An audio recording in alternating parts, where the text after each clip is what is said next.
So, sorry for the late update, but I suppose I have to say I apologize.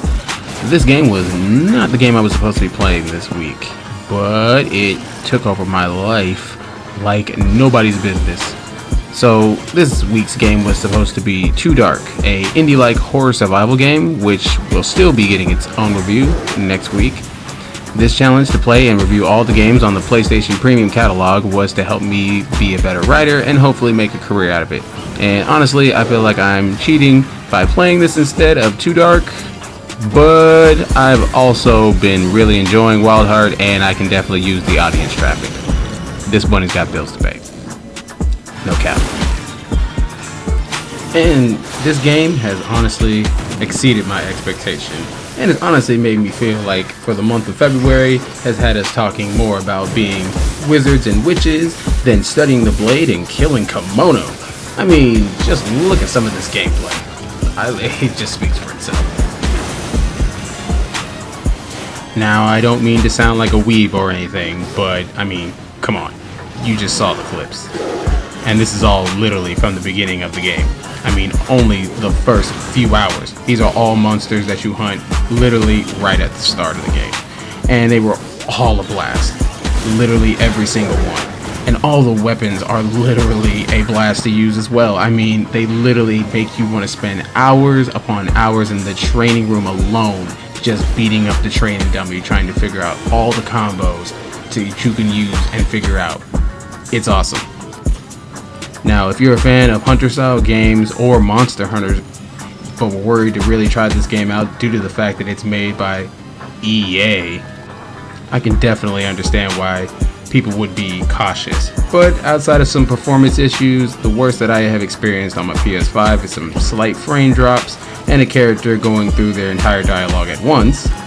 Not much else has really deterred or had a negative effect on my gameplay, really. Honestly, smooth sailing on console versions, in my opinion. We'll just have to play that game that we gamers love to play of will the developers fix this later?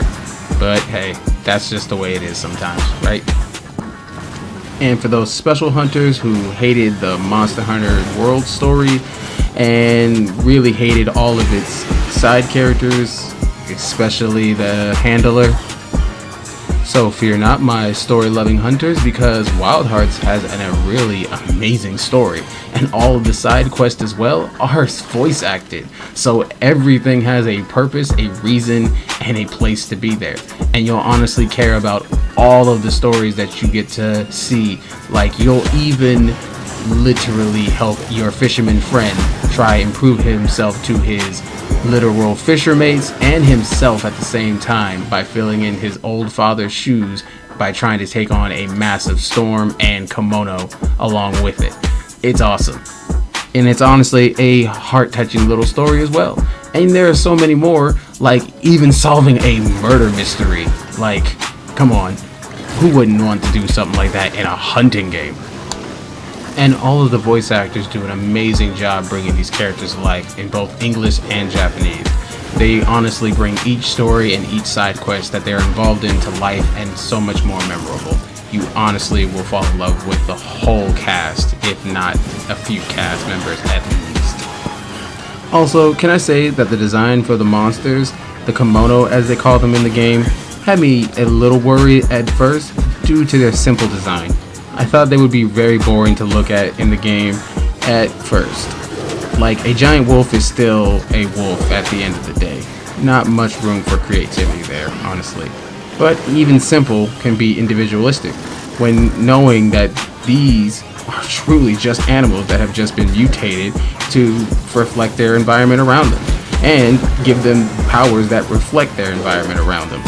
It's honestly a beautiful painted picture once it's all fully in motion, and seeing how these kimono, as they call them, really just react to their environment around them and change their environment around them to best suit their needs and help them in battle.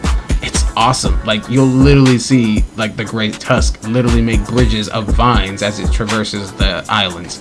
It's awesome. I honestly hope you can see why this game has caught my attention, and I hope I was able to show you enough and tell you enough to convince you to try it for yourself. My intention with these reviews is never to tell you that a game is bad or good. In my eyes, there are no real bad games, just bad design choices. Anyway, I definitely recommend Wild Heart and that you give it a try. Even if you're not familiar with this genre, you'll definitely love it, and you need to hunt a lava back. It will definitely win you over. It's what won me over for this game, honestly. It is such a cool monster, and I believe it's honestly whoever designed that monster literally is a One Piece fan. Hunt it and you'll see why. Anyway, that's my review for this game. It's definitely, you gotta try it.